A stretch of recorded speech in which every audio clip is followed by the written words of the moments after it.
મૂકીને વિસુ કે એકવાર કે આજે દીકરીનો હાથ કોણ પકડશે બકા?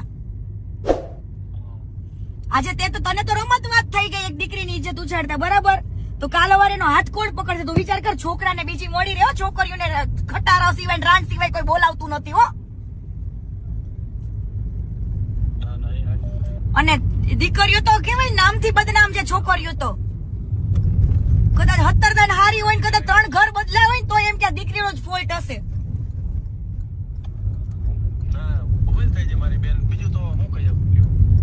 તું તને દિલથી એવું નથી થતું કે દીકરીને મારે માફી માંગી લેવી જોઈએ એવું?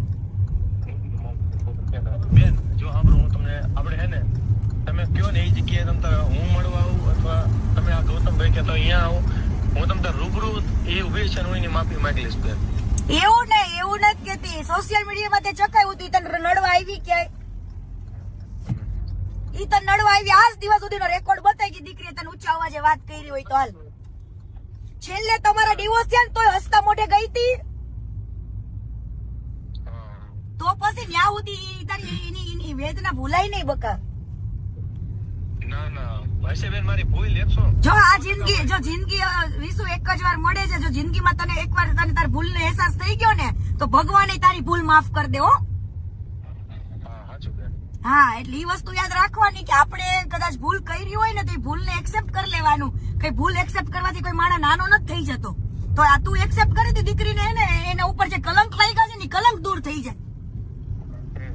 કાલ સવારે એને બીજું ઘર વસાવું હોય ને તો વસાવે. અત્યારે એના હાથ કોઈ જાળવા વાળું નથી વિસુ.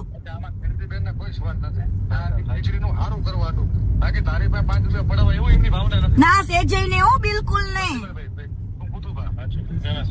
ગૌતમભાઈ પૂછો, ગૌતમભાઈ મેં એવું કીધું તું દીકરીને લાલચ નથી. ખાલી એની જે ઇજ્જત ગઈ છે ને ઇજ્જત તું એને પાછી દઈ દે બસ, ખાલી બોલીને.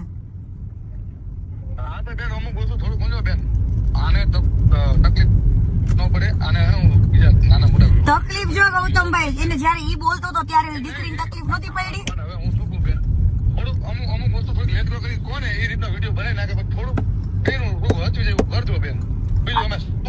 ભૂલ થઈ જાય એ થઈ જાય. અને વિસુ ને તો કદાચ ખોટું લાગે કે લોભે લાગે, પણ આગળ જતા ઈ દીકરીની વેદના વેલ્યુ એને સમજાશે કે દીકરી હારી હતી.